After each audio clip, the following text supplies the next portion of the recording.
Ibihe byiza nanone kuri mwebwe mukomeje kudukurikira, mukomeje kuba natwe muri gahunda z'amakuru ndetse n'ibiganiro bitandukanye, ndabizi ko mudukurikiye muri benshi cyane, mudukurikiye muri imbere mu gihugu cy'u Rwanda ndetse no hanze y'igihugu cy'u Rwanda, by'umwihariko mu gihugu cya Uganda, Repubulika ya Demokarasi ya Kongo, Burundi n'igihugu cya Tanzania. Reka mbagezeho amwe rero mu makuru akomeye cyane akomeje kugenda avugwa. Ni inkuru iturutse i Kampala mu gihugu cya Uganda, kuri General Muhoozi Kainerugaba. Uyu ni umuhungu wa Perezida Yoweri Kaguta Museveni, akaba n'umugaba mukuru w'ingabo z'igihugu cya Uganda. Mbere gato yuko turaza kugaruka kuri iyi nkuru ivuye muri Uganda, reka mbanze mbagezeho incamake y'andi makuru y'ingenzi agezwe muri aka kanya. Ku wa kabiri tariki 26 Gicurasi 2026, Perezida wa Leta Zunze Ubumwe za Amerika Donald Trump yagiye mu bitaro bya gisirikare gukorerwa ibizamini byerekana uko ubuzima bwe buhagaze. Ibiro bya Perezida White House Maison Blanche bivuga ko Trump uri hafi kuzuza imyaka 80 yamaze amasaha agera kuri 3 n'igice muri Walter Reed National Military Medical Center, aho yakorewe isuzuma ry'amenyo no kureba uko ubuzima bwe buhagaze muri rusange. Mu butumwa yashyize ku mbuga nkoranyambaga, Trump yagize ati: nsoje isuzuma ry'amezi 6 muri Walter Reed Military Medical Center, byose byagenze neza, nshimye abaganga n'abakozi baho bose. Ibi bitaro byakira abasirikare, abayobozi bakuru b'igihugu n'abahoze mu ngabo za Amerika. Ni inshuro ya gatatu Donald Trump agiye kwisuzumisha mu mezi agera kuri 13. Umwaka ushize White House yatangaje ko Trump yasanganywe icyitwa chronic venous insufficiency yamuteye kubyimba ibirenge. Iyi ndwara ikunze kandi kwibasira abari hejuru y'imyaka 70. Mu minsi ishize kandi ikiganza cya Trump cyafotowe cyahinduye ibara. Mu kiganiro na The Wall Street Journal asobanura ko byatewe n'ingaruka imiti ya aspirin yanywaga yamugizeho. Bwana Trump yumvikanye avuga ko afite ubuzima buzira umuze kandi ko akora amasuzuma menshi, asaba ko akorwa ko no ku bandi bari muri guverinoma. Yumvikanye kandi avuga ko yiyumva nk'uko yari ameze mu myaka 50 ishize. Ku bamubonye rero ahondobera anasinzira mu nama, avuga ko atari ikimenyetso cy'intege nke, ahubwo yari yarambiwe inama. Bakamufotora rero ari guhumbya afunze amaso, bakagenda rero babikwirakwiza. Muri Mutarama muri Mata 2025, Trump nabo kandi yakorewe isuzuma ku buzima bwe rigaragaza ko yari afite ubuzima bwiza bumwemerera rero gukora inshingano z'umukuru w'igihugu muri Leta Zunze Ubumwe za Amerika. Mu makuru ajyanye n'icyorezo cya Ebola, inzego z'ubuzima muri Repubulika ya Demokarasi ya Kongo zatangaje ko kugeza tariki 26 Gicurasi 2026, abantu 1077 bikekwa ko bamaze kwandura icyorezo cya Ebola yo mu bwoko bwa Bundibugyo, mu gihe 38 bikekwa ko cyabishe. Abakekwaho Ebola n'abagaragaza ibimenyetso byayo birimo umuriro mwinshi, kuva amaraso mu myenge y'uruhu, kuruka ndetse no gucibwamo, ariko batarabona ibisubizo by'ibipimo bya laboratoire. Abo bose baba kandi barashyizwe mu kato bitabwaho n'abaganga. Iki cyorezo kandi kiganje mu ntara y'Ituri, kuko hamaze kugaragara abantu bagera ku 110 byemejwe ko banduye, mu 121 byemejwe ko banduye muri rusange. Abo nabo mu bice byugarije cyane birimo Mongbaro, Rwampara n'umujyi wa Bunia. Mu bakekwa Ebola kandi bose abaganga bafashemo ibipimo bigera kuri 662 babijyana muri laboratoire y'igihugu. Muri 403 bimaze gusuzumwa niho hagaragaye abantu 121 banduye. Minisiteri y'ubuzima muri Uganda yatangaje ko kugeza ku itariki 27 Gicurasi abantu 7 aribo byemejwe ko banduye icyorezo cya Ebola. Umwe w'umunyekongo akaba yarapfuye ubwo yitabwagaho n'abaganga i Kampala. Mu rwego rwo gukumira iki cyorezo, Leta ya Uganda yafashe icyemezo cyo gufunga by'agateganyo imipaka yayo na Repubulika ya Demokarasi ya Kongo guhera ku itariki 27 Gicurasi. Isobanura ko abenegihugu kandi bataha bava muri Repubulika ya Demokarasi ya Kongo bazajya bashyirwa mu kato k'iminsi 21. Tariki 26 Gicurasi, umuryango ushinzwe ubutabazi kandi watangaje ko Ebola iri gukwirakwizwa byihuse kurusha imbaraga ziri gushyirwa mu kuyikumira, kandi ko amahanga natifatanya mu kuyikumira izatwara ubuzima bwa benshi cyane. Umuyobozi ushinzwe ibikorwa muri komite mpuzamahanga ya Croix Rouge muri Repubulika ya Demokarasi ya Kongo, Heather Carroll, yasobanuye ko Ebola itari gusa mu bice byitaruye byo mu ntara y'Ituri, ahubwo ko yageze no mu bindi bice bitoye cyane birimo imijyi.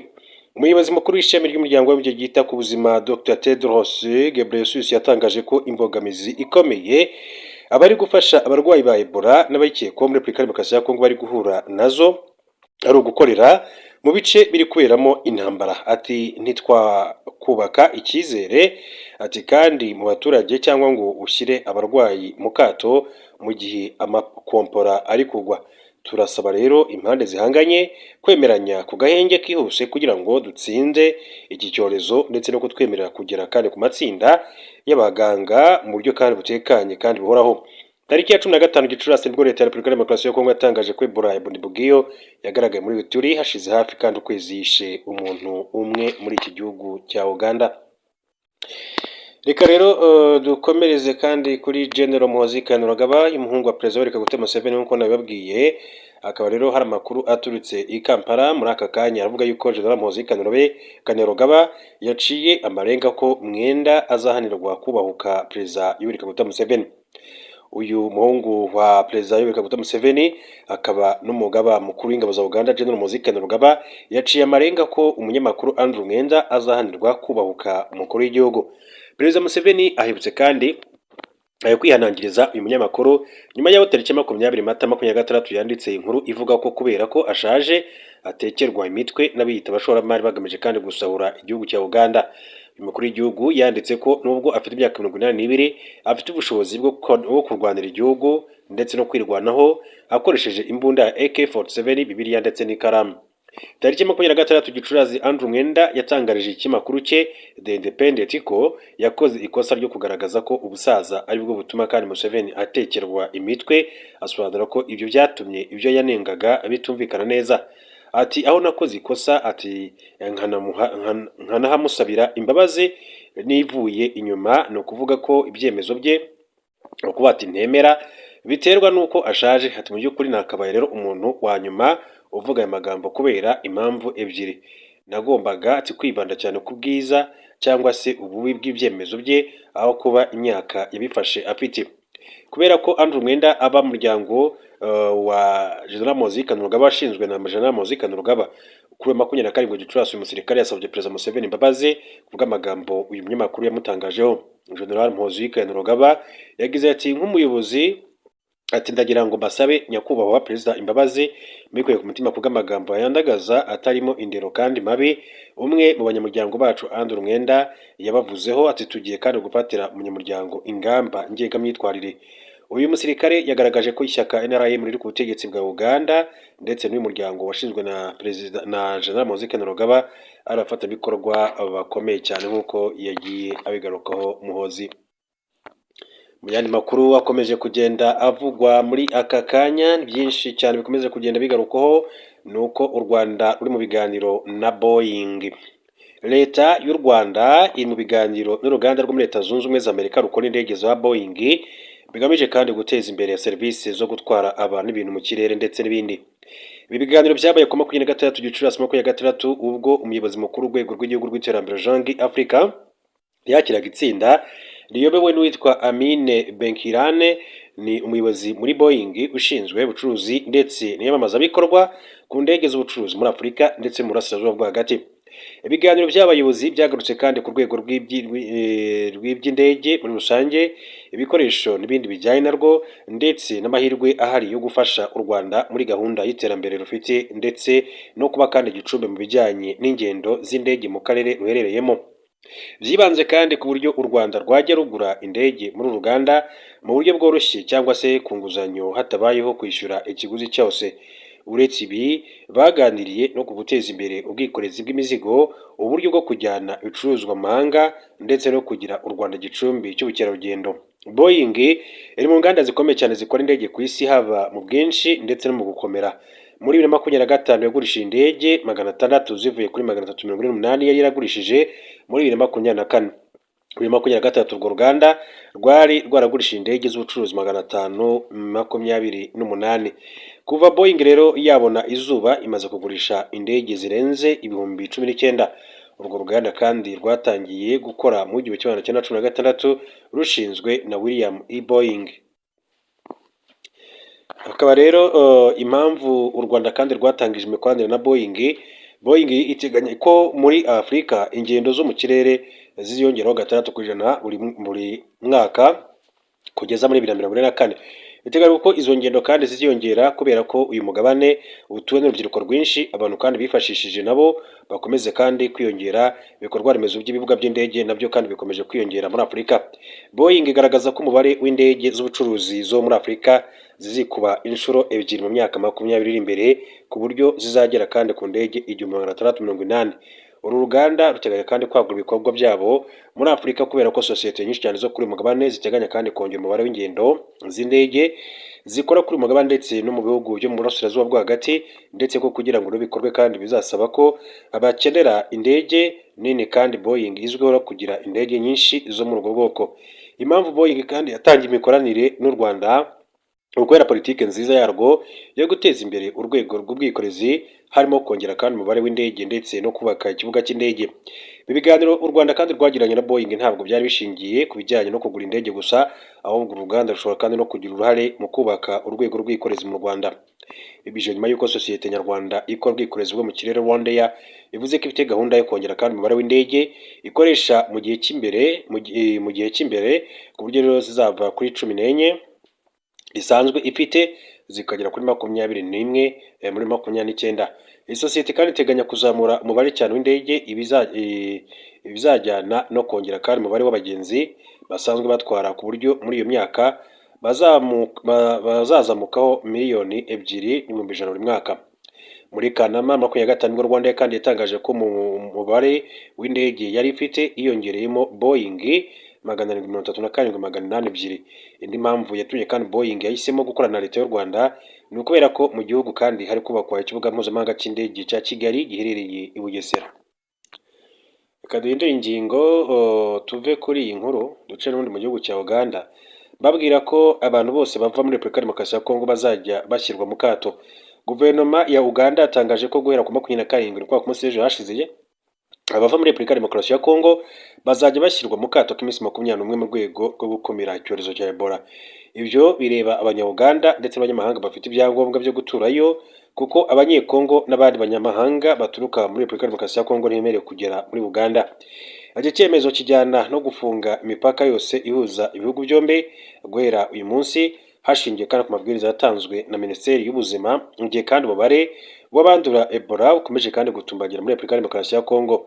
Leta ya Uganda yatangaje ko amashuri yo mu bice byegereye umupaka azakomeza kandi gukora, ariko ingamba zo gusuzuma abanyeshuri bayigamo zigiye gukazwa. Ibitaramo, amarushanwa yo kwiruka n'ibindi bikorwa bihuza abantu benshi bidateguye neza, birimo ibyo kwishimira igikombe ikipe ya Arsenal iherutse kwegukana mu byarahagaritswe. Tariki ya 21 Gicurasi, leta ya Uganda kandi yari yafashe icyemezo cyo gukumira mu cyumweru 4 abagenzi bose bajyayo baturutse muri Repubulika Demokarasi ya Kongo bakoresheje kandi inzira zo ku butaka no mu kirere. Iki cyemezo ariko cyakomoreraga imodoka zitwara ibicuruzwa kugira ngo ubucuruzi kandi hagati impande zombi bukomeze nta nkomyi. Hakazwe ingamba zo gusuzuma abashoferi, ariko guhera ku itariki 27 Gicurasi byarahindutse.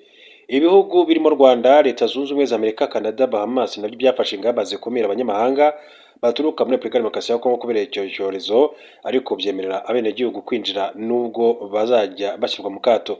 Ishami ry'umuryango w'abibumbye ryita ku buzima OMS rigaragaza ko abarenga 900 bikekwa ko banduye Ebola muri Repubulika Demokarasi ya Kongo mu gihe 21 ari bikekwa ko bishwe n'iki cyorezo. Umunyekongo niwe winjije Ebola muri Uganda. Abantu 7 bose bagaragaye mu mujyi wa Kampala nibo bamaze kandi kwandura, barimo umwe wamaze kwitaba Imana. Andi makuru rero akomeje kugenda agarukwaho nuko meya w'umujyi wa New York yitwa Zohran Mamdani yitabira isengesho ryo kwizihiza Eid al-Adha, yari yambaye umwambaro wanditseho Visit Rwanda. Eid al-Adha ni umunsi wa kabiri ukomeye cyane muri Islam, wizihizwa mu kwezi kwa Dhul Hijjah ukwa 12 ndetse bukaba kandi n'ukwa nyuma ku ngengabihe y'idini ya Islam. Ni umunsi wa 10 w'umutambagiro mutagatifu uzwi nka Hajj ubera muri Arabia Saudite Maka. Eid al-Adha kandi imara iminsi igera kuri 3 yizihizwa. Zohran Mamdani yagaragaye yambaye umwambaro wa Visit Rwanda, aho yari agiye kwifatanya n'abayisilamu bo muri New York kwizihiza uyu munsi. Bikaba byarabereye ahitwa Malcolm's Dam Park mu mujyi wa Bronx. Zohran Mamdani yagaragaye yambaye ka mwambaro yanditseho Visit Rwanda nyuma y'igihe gito u Rwanda kandi rutangiye ubufatanye n'amakipe yo muri Afurika yo muri Amerika. Tariki ya 29 Nzeri 2025 nibwo Visit Rwanda yatangiye ubufatanye n'amakipe akomeye cyane muri basketball na football yo muri Amerika, Los Angeles Clippers ndetse na Los Angeles Rams, bugamije kumenyekanisha ibyiza nyaburanga by'u Rwanda. U Rwanda rwinjiye ku isoko kandi ryo kwamamariza muri siporo yo muri Amerika nyuma y'imyaka myinshi cyane rukorana n'amakipe yubatse izina mu mupira w'amaguru ku mugabane w'i Burayi nka Arsenal, Paris Saint-Germain, FC Bayern Munich ndetse na Atletico Madrid. Mu Gushyingo 2025 nibwo Zohran Mamdani wavukiye muri Uganda yatorewe kuyobora umujyi wa New York ndetse akora agashya ko kuba uwa mbere warahiye hifashishijwe Quran, kubera rero ko ari umuyoboke w'idini ya Islam. Rero yaragaragaye rwose yiyambariye umwambaro wanditseho Visit Rwanda muri Leta Zunze Ubumwe za Amerika mu mujyi wa New York.